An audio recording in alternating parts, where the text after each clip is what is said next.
Bom, a gente está aqui hoje na nossa mais nova varanda com fundo de Sois Fortes aqui na conferência, Inconformados. Pastor Diego, obrigado, cara, por ter vindo com a Ana Paula, com o Caleb, com o Daniel e o Samuel. Né? Samuel já esteve na conferência. Já tá o tom profético, já deu para ele já. Que alegria, cara. Nosso coração está muito grato a Deus por você, a sua família, por esse momento que a gente está vivendo. E eu tenho, assim, nos últimos dias, eu não sei quando que o pessoal vai assistir esse episódio do Vindcast, mas a gente está falando, estudando. Eu recebi uma palavra de Deus, enquanto em missão fora da nação, que eu precisaria cooperar com Deus para preparar homens e mulheres que também fariam parte da rota do Senhor, daquilo que Ele está fazendo sobre toda a terra. Não está mais limitado, né? Essa palavra não era uma palavra que limitaria a ação desses homens a uma geografia somente. Por mais que eu acredito que os homens que mais são usados por Deus são escravos de uma geografia, mesmo sendo escravo dessa geografia, eles tocam diversas outras, porque se submeteram a um lugar, se submeteram a uma localidade, a uma verdadeira base que tem por fim ali o envio de Deus, né, por intermédio da igreja. E a gente está pensando muito sobre liderança esses dias. E eu disse para você na mesa ontem, tentar cobrir a barriga aqui, eu disse para você na mesa ontem, o pastor Diego não tem esse problema. Eu disse para você na mesa ontem que quando eu vi você, mesmo sem você abrir a boca para nada, mesmo sem você ter que falar o que você fazia, onde você fazia, eu enxerguei em você alguém que tem um olhar que identifica líderes. Ou líderes em potencial. Essa palavra é uma palavra que eu já não estou gostando tanto, potencial, mas você consegue ver o Timóteo com úlcera, mas Deus te dá clareza a pontos onde você também consegue ver o Timóteo na jornada, né? Chegando em Éfeso, cuidando de coisas concernentes ao reino de Deus. Cara, e aí? Vamos falar de liderança? Vamos falar de liderança. Primeiro, é uma alegria muito grande estar aqui, João. Sim, essa conexão foi Deus que proporcionou esse tempo em família, foi Deus que proporcionou. Eu acredito que vai ser uma longa caminhada que nós teremos juntos como amigos. E falar de liderança, cara, é uma coisa que pega o meu coração, porque eu acredito que o nosso serviço precisa ser multiplicado. O John Maxwell fala que um líder que não tem sucessor, ele não liderou, ele só deu uma volta. Então tem muita gente dando volta, não formando pessoas. Eu acho que esse é o caráter de Deus. E você falou uma coisa interessante, Timóteo também, me identifico muito, né? Porque o que Deus começou na minha vida foi muito cedo. E eu acho que por que essa visão de enxergar nas pessoas? Porque eu tive isso na minha vida. O meu pastor, o meu sogro, né, que também meu pai espiritual, que desde 13 anos identificou isso em mim. E mesmo sem eu conseguir ver depois da curva, um homem com um depósito de Deus incrível, enxergou e falou, cara, vai por ali. E eu acredito que a gente falando de liderança, a gente precisa acreditar nas pessoas. E essa incredulidade social, antropológica, ela tá matando os líderes. Porque a gente precisa acreditar. Eu falo muito com a minha esposa, se eu deixar de acreditar nas pessoas, eu posso abrir um escritório na área de business, qualquer outra coisa, vender alguma coisa, porque eu já não sirvo mais para ser pastor. Fantástico. Então acho que a gente precisa voltar a acreditar. O cara vai cair, o cara vai vacilar, o cara tem erros no processo da jornada, mas nós precisamos continuar acreditando. Com paternidade, né, com filho, nosso filho começou a andar lá, eu tenho 3, você também tem 3, né, e começou a andar, parou, caiu, a gente desistiu? Não. Então acho que a liderança, para mim, nesse primeiro ponto que você estava falando aí, eu acho que ela começa com acreditaram em mim, e eu seria injusto de não acreditar em outras pessoas. Multiplicando a graça, né? Multiplicando a graça, estendendo a mão. Aquilo que Paulo fala, né? Paulo fala para Timóteo isso.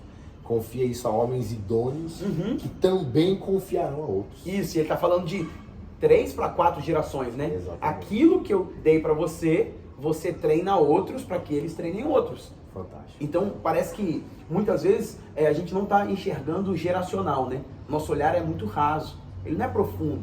Talvez a gente está construindo uma igreja para Radassa, para Caleb, para Daniel, para quem está vindo, pensando em liderança e acreditar, né? Excelente. E eu acho que a gente precisa acreditar mais. E você começou pelo ápice, né? Tá vendo como o cara é fora da curva, gente? O cara começou... O ápice de toda liderança é a sucessão. Uhum.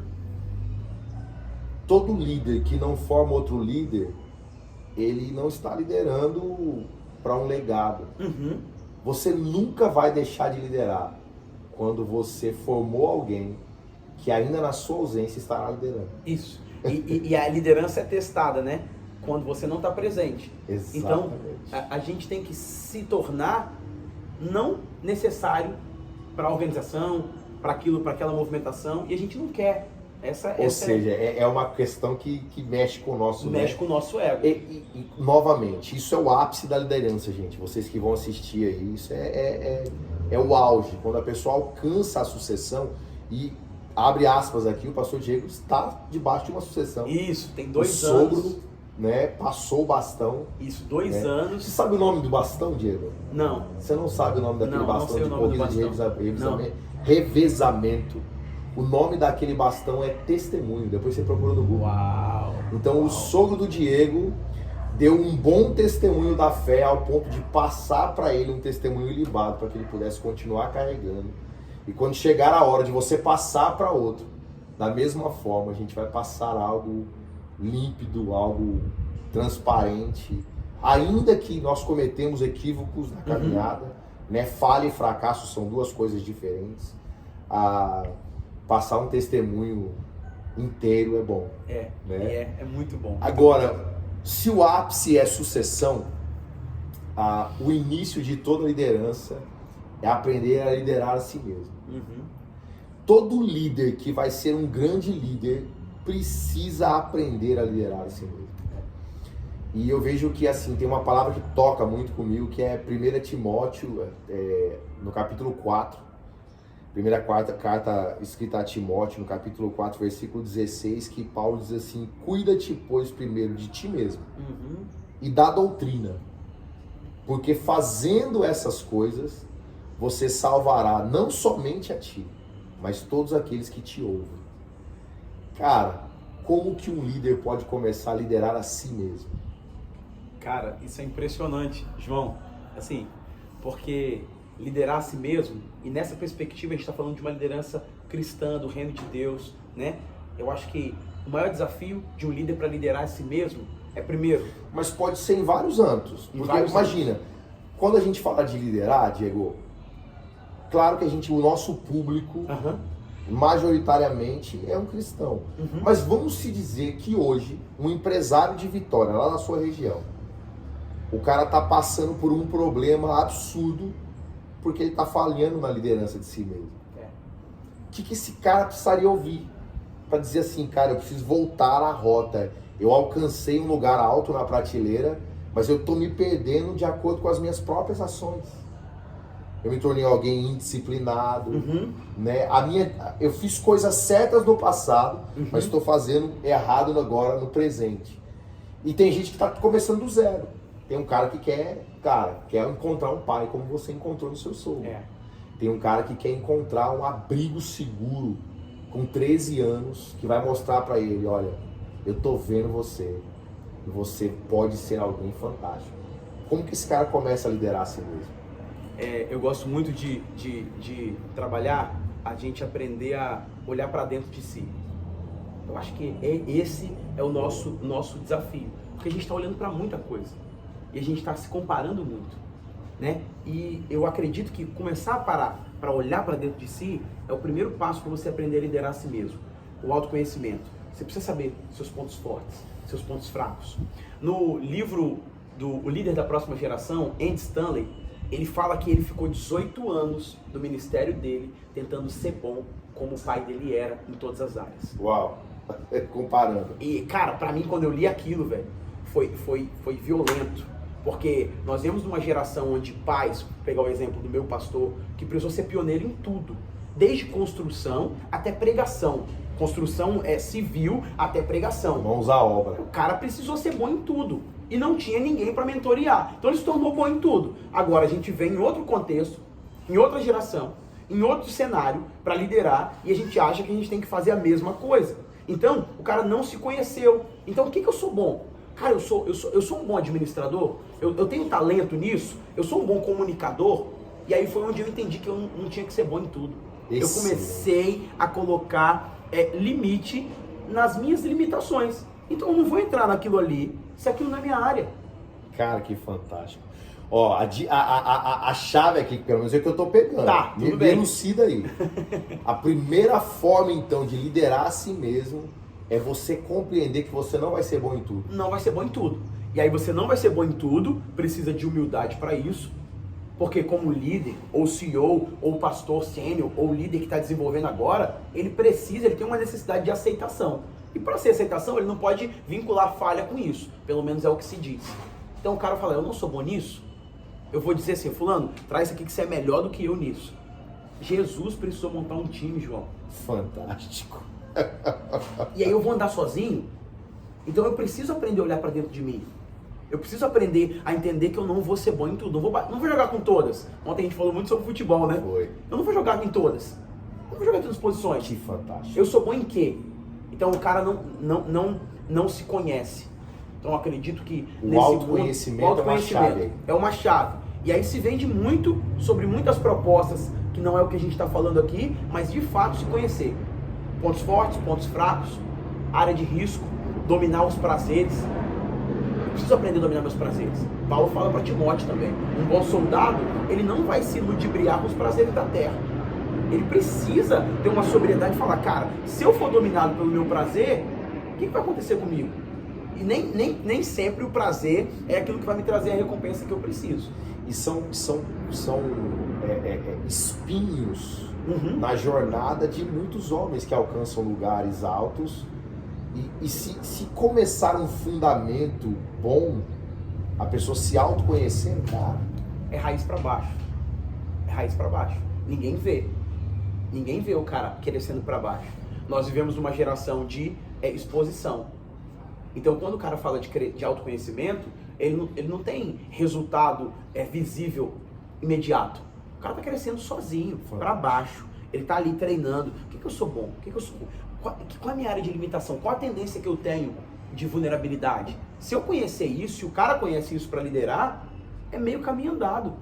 Peraí, eu não sei muito bem lidar com dinheiro. Então, peraí, eu vou criar um cerco de proteção. Aí já as medidas protetivas ali.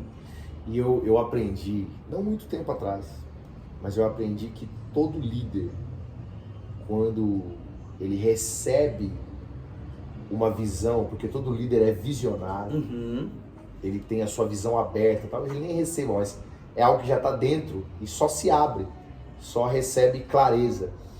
Todo líder que tem uma visão, ele também vai ter defeitos. Moisés recebeu a visão para libertar o povo, mas ele não ia conseguir comunicar. Então Deus falou assim, olha, para o seu defeito eu tenho alguém que vai te complementar. Então é mais ou menos isso que você está querendo dizer. Conhecer a si mesmo, se liderar, é entender que as suas limitações não é necessariamente uma fraqueza, mas a necessidade de ter pessoas que vão estar juntos na jornada. Junto e vão traduzir isso, né? E aí eu acho que se conhecer vai estabelecer... Eu acho que se conhecer também cria temor. Porque se é uma área ali sabe as obras que botam aquela fitinha que fala assim, não passa daqui. Passar daqui... Preta e amarela. Preta e amarela. E dali é uma área de perigo. Nós precisamos ser sinceros conosco como líderes, onde são essas áreas da nossa vida. Gente, pega isso, por favor. Porque tem tanta gente que hoje com a projeção da internet, talvez não tanto como antigamente, mas com aquela projeção que havia, às vezes a pessoa ela já começava acelerado demais. Então perde essas etapas. E eu vejo que é uma chave que você está dizendo aí. Né? Liderar a si mesmo é entender as suas limitações, colocar, né, as proteções nos devidos lugares, se pôr vulnerável também, para dizer, cara, olha, isso aqui eu não sou tão bom e na verdade acredito que se eu flertar com essa situação, eu posso até colocar tudo em risco. E aí, olha que legal, porque a gente fica muito tempo aperfeiçoando naquilo que a gente não é bom. E eu não tô falando de caráter aqui, tá, João? O caráter, claro que ele tem que ser curado e tratado, né? Eu não tô falando de imoralidade, tô falando de áreas que a gente dedica tanto tempo para ser bom, que na verdade a gente está perdendo tempo de investir na área que a gente já é bom. Uau! Porque o John Maxwell fala assim, se eu sou um líder nota 8, eu vou atrair uma pessoa 6 e 7. Eu não vou atrair ninguém 9. Agora, se eu ficar como líder 8, tentando potencializar as áreas que eu sou 4 e 5, esquece. Que impacto isso vai ter? Então, se a gente falar de impacto de liderança, então eu fico muitos anos dedicando tempo naquilo que eu preciso melhorar. Poxa, eu tô falando assim, pessoal agora, eu não sou bom com gestão de processos. Eu sou o visionário. Eu enxergo lá na frente, eu desperto, ativo, eu incentivo, boto fogo em todo mundo. Mas eu não sou o cara dos processos. Então eu vou ficar a vida toda tentando melhorar os processos ou eu vou trazer pessoas boas para isso, perto de mim. Fantástico. Então, Moisés sobe no monte, recebe a visão. Mas Deus tem que encher do espírito Bezalel, aí o Eliabe, para poder traduzir. Alguém tinha que executar.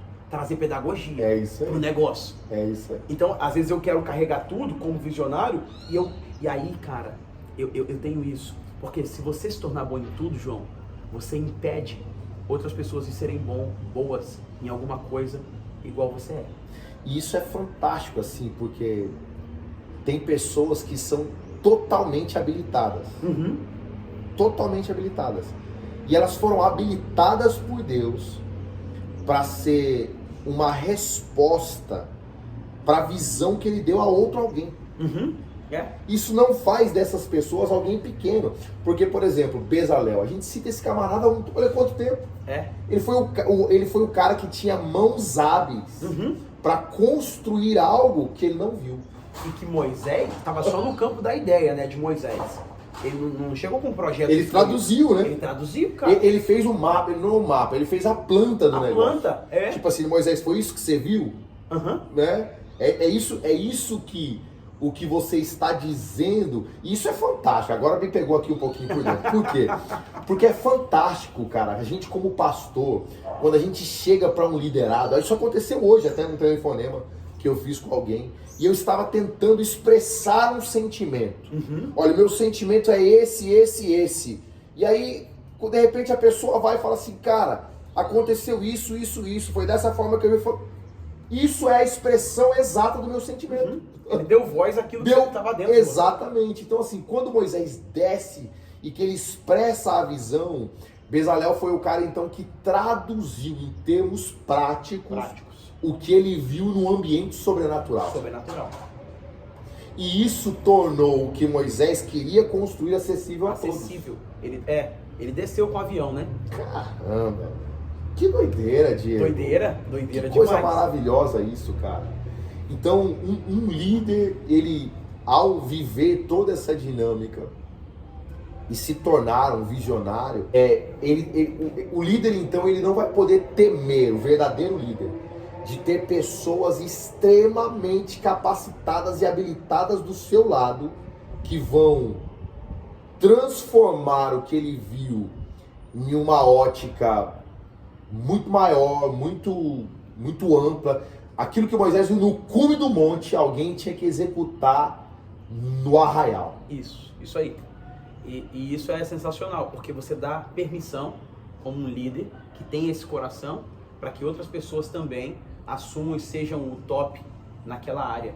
Porque se você colocar a mão em tudo, e aí dessa referência desse livro que eu li também, de liderança, se você colocar a mão em tudo, você acaba manchando a identidade das pessoas, marcando a identidade das pessoas com aquilo que não era para você, era para elas.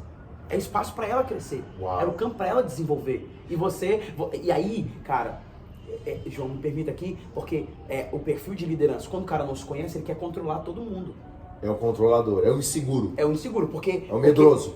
Porque ele, cara, se esse cara crescer muito, não vai dar certo. Na empresa, se ele se desacalmar. Mas se ele crescer muito, se ele crescer nesse departamento, nessa área, quem é que está projetando, quem é que está ganhando com isso? É a organização. Perfeito. Então eu tô olhando numa visão egoísta. Se só eu quero os créditos, e isso está muito conectado, é uma outra área que a gente pode desdobrar também, aos segredos do coração de um líder. Fantástico. Porque a gente vai trabalhar com ciúme, inveja, competição, insegurança. A gente vai trabalhar com sentimentos que vão se tornar assombrosos se o cara não tiver uma consciência de quem ele é. E aí puxou o nosso podcast numa direção maravilhosa, porque vai naquilo que a gente falou um pouco antes aqui, que o nosso amigo Jonathan você tinha mencionado. Um líder que é inseguro para permitir que outros desenvolvam a sua habilidade, também vai fechar a porta para que alguém habilitado chegue. Claro. Pessoas habilidosas não se aproximarão de um líder que não permite que elas desenvolvam as suas habilidades. Isso aí. Porque aquele lugar será um lugar que vai abortar talentos, abortar sonhos e assim por diante. E aí tem uma visão de liderança que é muito, que é muito errada, equivocada, que é a visão de uma pirâmide, né? O líder sênior, o CEO, ele está em cima e ele tem toda a cadeia desenvolvida abaixo dele. Conforme Efésios 2:20, apóstolos e profetas, junto com a pedra angular está onde? Ela está fundamentada não é em cima, Embaixo. embaixo. Ou seja, o cara tá muito brabo. Ou seja, a grandeza de um líder não torna ele a ponta da pirâmide, mas a base dela. Isso, a base. Para que outros A cresçam. base de uma construção. Para que outros cresçam. Para que outros cresçam. E aí nem seria pirâmide, porque pirâmide é Egito. Sim, a gente boa. tá falando de uma Arranca a construção, pirâmide arranca daqui. a pirâmide daqui. Pedras angulares, pedras espirituais para a construção de Deus. Então, Cara, assim, que doideira. a gente tá por baixo, cara. A gente tá por baixo. Então a gente não tá querendo ser o primeiro. A gente não tá querendo o melhor lugar. A gente tá querendo ver os filhos crescerem. A gente tá querendo ver a alegria do pai. Qual a alegria do pai? Eu como pai. Caleb, ele fala assim, pai, eu vou comprar uma Ferrari quando eu crescer. Aí o filho vai comprar 2 Ferrari. Pai, eu vou ter uma mansão. Eu falo, cara, demais. Porque eu sou plataforma para ele. Claro. Por que a gente está vendo longe? Subimos no ombro de gigantes. Então, Cara, você falando disso aí, eu lembro de uma frase do apóstolo Luiz Hermínio. Amo a vida dele. Ele diz assim: se nós andamos, se nós caminhamos na jornada, nossos filhos correrão e nossos netos voarão. Voarão. Cara, é a tendência de um crescimento geracional de alguém que se posicionou. Meu filho falou isso comigo. Quando eu estava me arrumando, botando minha roupa para a cerimônia de transição, ele falou assim, pai, você tem quantos anos? Eu falei, 32. Então com 30 eu vou assumir no seu lugar. Que bravo! Eu nunca falei que você vai ser pastor, eu nunca falei se você... Só que Fantástico. ele está num ambiente. Olha, agora, 1 João vai falar bem assim, num ambiente desse, filhos se tornam jovens maduros, que é o tema da conferência. Pais, vocês conhecem toda a verdade. Pais conhecem a verdade e liberam para os filhos. Está falando de um ambiente geracional, João. Onde os filhos que são imaturos vão crescer e se tornar pais que conhecem a verdade. Pais que vão desenvolver, emancipar. Então, ele está num ambiente, meu filho, suas filhas, a gente vai crescendo nisso, que é natural. A minha esposa fala bem assim, olha o que ela fala. Eu não sei quando eu fui batizada no Espírito Santo.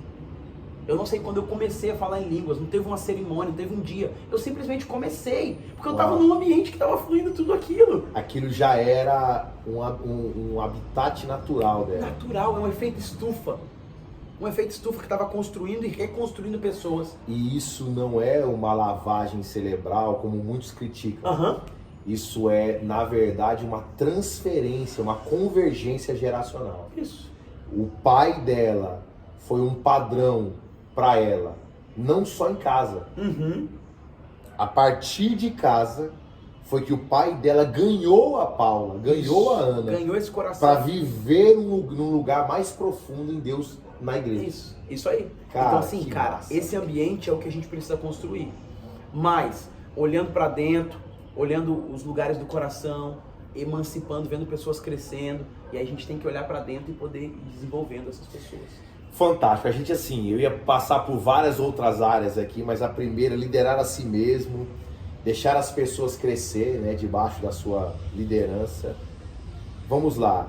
Como que eu identifico? Eu falei para você, falei que isso é um ponto forte seu, né?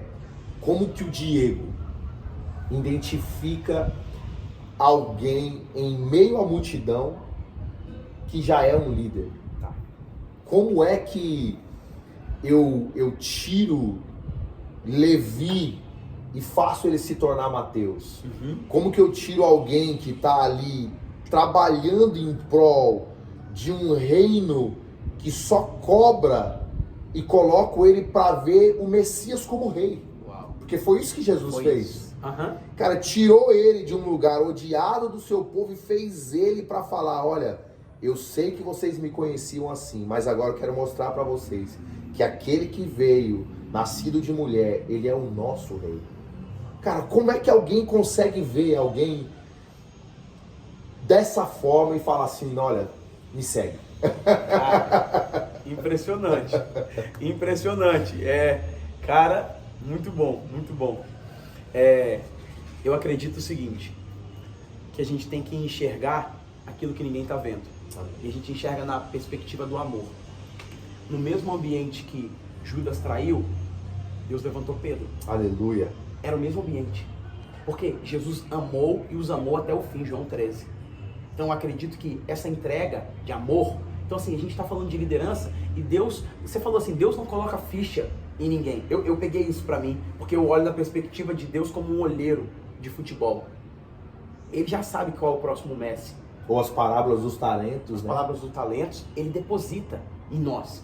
Então, Deus, ele tem uma perspectiva da gente florescer no nosso propósito. O texto de Timóteo fala, você pega essas palavras, se torna, para que todos vejam quem você é. É isso aí. Então, esse processo de transformação, ele vem quando a gente acredita e ama. Eu acho que as pessoas precisam de um ambiente para ser amado, João. Poxa, Diego. Eu acho que elas precisam se sentir amadas. As pessoas não vão saber quando a gente está gravando aqui, mas é o ápice daquilo que eu vou falar logo depois de você. Uau! Quando o João ele fala, né? João é um cara repetitivo na sua epístola. A dinâmica de João é diferente da dinâmica de Paulo. Sim. João ele vai falando a mesma coisa, ele fala filhinhos 2 vezes. Ele fica, parece que ele está chovendo no molhado. Ele vai falando, olha, aqui está o ponto A, mas o ponto A com o ponto B agora. Olha, mas sem esquecer do B com o A, eu quero te falar o C. Ele vai meio que trazendo aquela dinâmica mais maçante ali. E quando ele fala, eu quero falar para vocês sobre um mandamento que é antigo, mas que também é novo. E ele fala sobre o amor. Isso. Ele fala exatamente sobre o amor. Cara, essa questão de você ter um olhar de amor, e não sei, vai sair depois. Deus, ele me trouxe uma elucidação ontem, Diego, assim, antes da gente se encontrar para começar a conferência aqui em Guarapari, que me encheu de alegria. Por quê? Quando João ele fala sobre essa questão do olhar de amor, ele está dizendo que na nova criação de Deus, o homem ou a mulher que são inseridos ou que entram nessa nova realidade, eles são extraídos das trevas para amar e ver exatamente como o Messias nos amou. Então, ele até fala, todo aquele que não consegue viver esse nível de amor, vive ainda nas trevas. Vive mesmo conhecendo sobre algo novo, mas sem desfrutar a realidade da luz. Cara, como é bom. A gente chega a hora de dormir, dá aquele breuzão na noite, a gente deita, dorme, mas como é bom você acordar com aquele raio entrando vocês não sabem o que é isso, que vocês têm aí o blackout tudo perfeitinho, no buraquinho do blackout, aquela frestinha, você vê, cara, é dia. É dia. O dia é nasceu. Hora de... A Bíblia diz que a vereda, o caminho do justo, ele é como a luz da aurora, ou seja, vai vindo, vai chegando, mas chega uma hora que se torna dia perfeito. E o amor, Diegão, como você mencionou, para mim é o dia perfeito. É você ver aquele cara que eu mencionei de Timóteo, né, no início. Você vê o cara que ele não teve um pai tão bem ajustado. Sim. Mas você conseguir ver a mãe e a avó. Isso. Fala, cara, você não teve... Isso aqui é o que você teve de ruim. Isso. Mas, cara, olha a sua avó. Olha a fé da sua mãe, cara. Nossa. Então, assim, é o cara conseguir ver a carência, mas ele vê aquilo que Deus deu de sobra. E falar assim, cara... O seu pai talvez foi grego, mas eu quero dizer para você que a sua avó Eunice, a sua avó Lloyd, a sua mãe Eunice, cara, elas foram fantásticas para a sua fé. Fizeram um excelente trabalho. Sobejaram naquilo que faltou. Exatamente. E olha, eu cheguei. Isso. Eu cheguei agora para cumprir uma pequena lacuna que faltava. Para ver que você tem algumas carências, mas que tudo aquilo que já está em você é muito maior do que aquilo que lhe falta. Então, eu traduzo o que você disse com esse ânimo todo por causa dessa alegria. Tá queimando, né? Esse olhar de amor muda tudo, cara. Muda tudo. Não é um olhar técnico. Não. Não é um olhar corporativo apenas. Não é. Não é algo que é com base no intelecto. Não. Vai muito mais além do que uma habilidade. A gente falou de habilidades agora há pouco. Sim. Isso diz respeito a uma vocação. Isso. E aí eu vejo, João, que derramar esse amor é papel nosso como líder. E aí quando a pessoa recebe esse amor, é o primeiro passo para ela entrar nesse lugar. Fantástico. Porque tem muita gente que a gente derrama amor, mas não recebe. Quando ela se torna aberta a isso. Vulnerável. Ah, gente, pega. Amar é vulnerabilidade, João. Pega isso. Amar o casamento. No casamento, a gente estava conversando ali, a pastora falou 20 anos, 22 anos 22 juntos, né? Namoro, noivado, casamento. Isso. E o casamento agora fez 20 anos. Isso, eu completo 14 agora. Que massa. O que é o amor? É a vulnerabilidade. Fantástico. Porque no Éden fala, estavam nus e não se envergonhavam. É porque era amor. Então assim, filho, o que é filho, cara?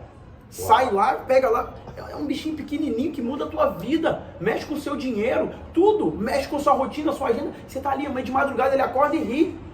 Aí você fala o quê? Cara, é isso aqui, é você, cara. Não só mexe com o seu dinheiro, com a sua rotina, mas mexe com a sua mulher. Mexe com tudo, é verdade.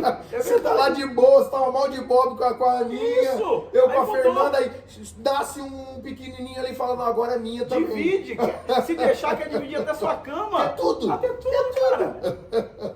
Mas é amor. Cara, quando você vê ele ali fantástico. rindo, quando você vê ele andando, quando você vê ele avançando na vida. Esses dias tem uma coisa que capturou muito meu coração que o Caleb disse. Fui botar ele pra dormir e ele falou bem assim: pai, se eu fosse da sua idade, na adolescência, eu queria ser seu melhor amigo. Uau, você é louco. Eu queria ser seu melhor amigo. Não era uma, agora já aí. Eu acho que eu não tô preparado pra esse negócio não, cara. Cara, não era jamais o amor do líder ou do pai derramado no coração dele. Era o coração dele amando de volta. E isso é Deus falando assim, olha, eu já te outorguei a autoridade. E eu agora estou confirmando, eu sou aquele que te dei a autoridade e eu sou a testemunha fiel. Eu vou fazer uma assinatura reconhecida firme aqui. Isso. Que você está dando certo. Uau, isso. O cara foi amado, recebeu, retribui. O padrão, Diego, de liderança dos últimos dias, os homens que vão abalar a terra, na minha percepção, seja você quem for, você pode ser o melhor empresário, o Jonatas está ali atrás, mexe com bolsa, né, tá aqui com a gente na conferência, cara, você pode ser quem você for, o seu maior papel nos últimos dias é ser um cara que tem alguma similaridade de Noé quando construía a arca. O maior evangelista do mundo ganhou a sua própria casa. Sua própria família. Isso. Cara, sabe o que eu fico pensando? Eu estou escrevendo um livro sobre isso. Uau. Eu fico pensando, faz tempo já também. Eu faz também tempo. Eu tô procrastinando. Mas eu fico pensando, cara, a Ana, você filho de Noé, e a Ana filho de José, e a Ana se relacionando com você como sua esposa, e aí chegou a hora da Ana entrar na arca, porque você é filho de Noé. E você vai para Ana e fala, meu pai falou que agora tá na hora, que a chuva vai começar a vir, tá chegando. E a Ana tem que olhar para a família dela, olhar para José, olhar para Beatriz, a sua mãe, e falar, olha, vão para a arca comigo. E o pai, José, e a mãe Beatriz falam assim, não dá para mim, não acredito nesse cara. E ela olhar para ele e falar assim, se a senhora não acredita, eu acredito.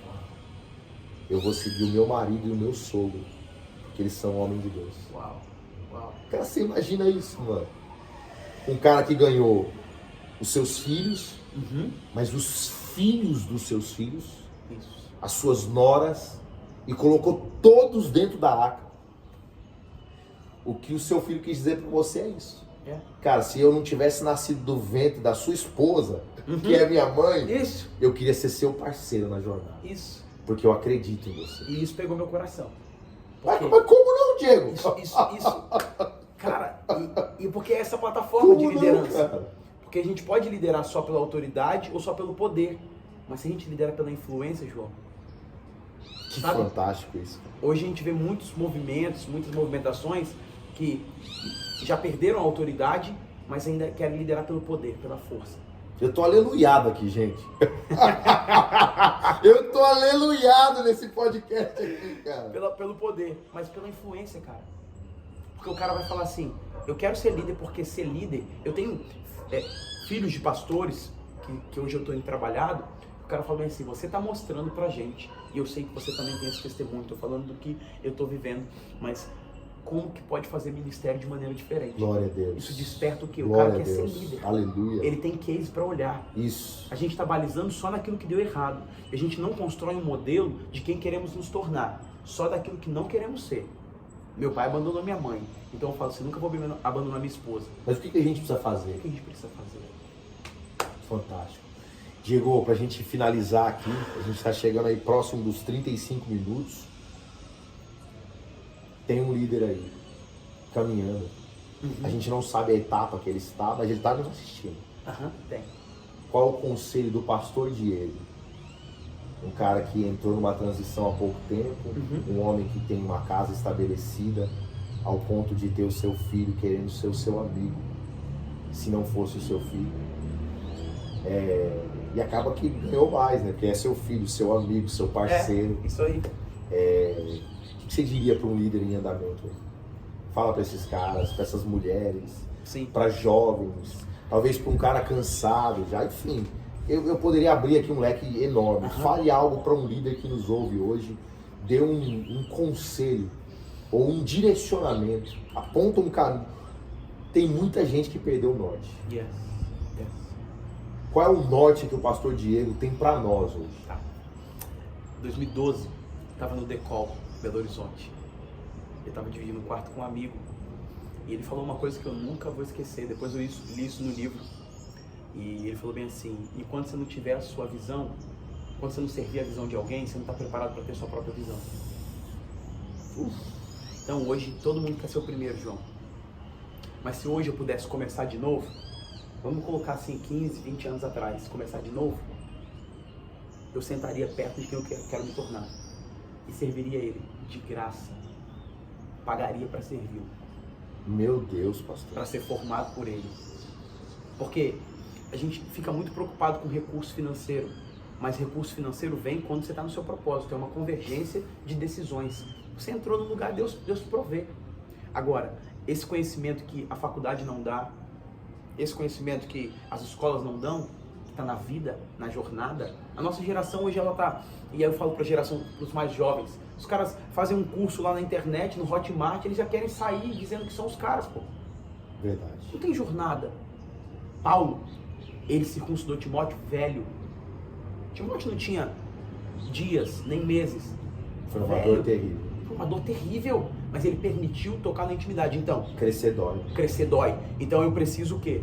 Eu preciso servir a visão de alguém antes de ter minha própria visão. Fantástico. Preciso colocar.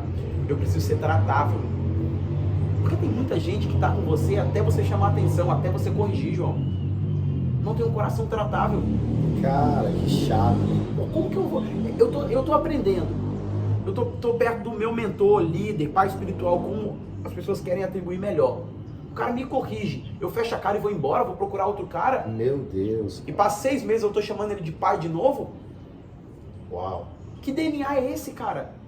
Então a nossa geração, livro Casa de Glória, o cara fala assim, uma geração que está se rebelando com aquilo que deveria se submeter e sendo tolerante com aquilo que deveria se rebelar.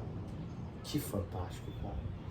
Olha que não dá nem para dizer que a máxima de hoje, né, que teve chaves, códigos aqui, porque para mim toda a expansão, todo o tempo investido nesse podcast foi profundo. Eu quero só finalizar primeiro agradecendo você pela essa disponibilidade e frisar 3 coisas que o pastor Diego disse. A primeira, que ele disse sobre o olhar amoroso para identificar a pessoa.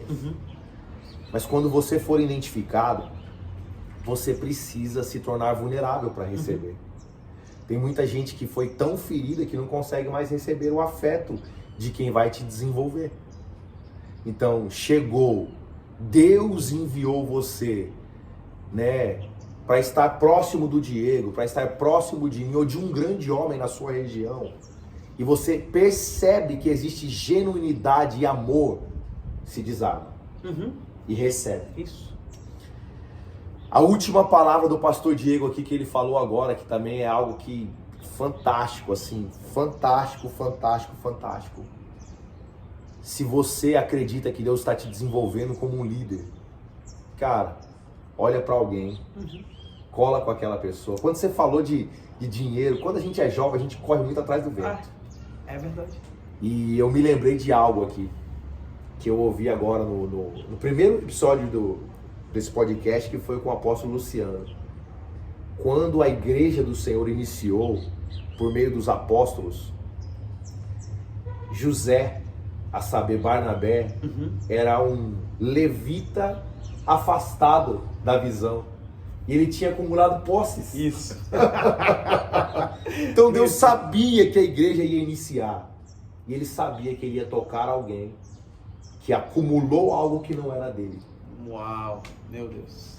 Então a palavra do pastor Diego aqui é, cara, cole em alguém, porque o recurso, ele está exatamente na disponibilidade que você tem de viver o propósito. É a sua semente. A primeira igreja não tinha dinheiro. Ela tinha 120 homens tomados pelo Espírito Santo de Deus. Porque o dinheiro para que o propósito se cumprisse estava na mão de Barnabé. Então alguém acumulou algo que tinha que ser liberado. Que não era dele. Que não era dele. Não era, porque ele era levita. Levita não podia ter posse. Isso então aí. quando Deus toca ele naquele movimento e diz, olha, o Messias chegou. Ele disse, opa, ele é a minha porção e não meus bens. Isso. Então ele vende tudo e entrega. Então, o que a gente pode entender? Rapidinho, João, que isso aqui... tem pessoas que estão acumulando depósitos que precisam liberar para que coisas novas possam nascer. Amém. É isso. E aí, quem vai liberar para quem? Se Pra não quem? tem os 120 ali, é liberar para quem? Exatamente. Então, tem gente que acumulou já.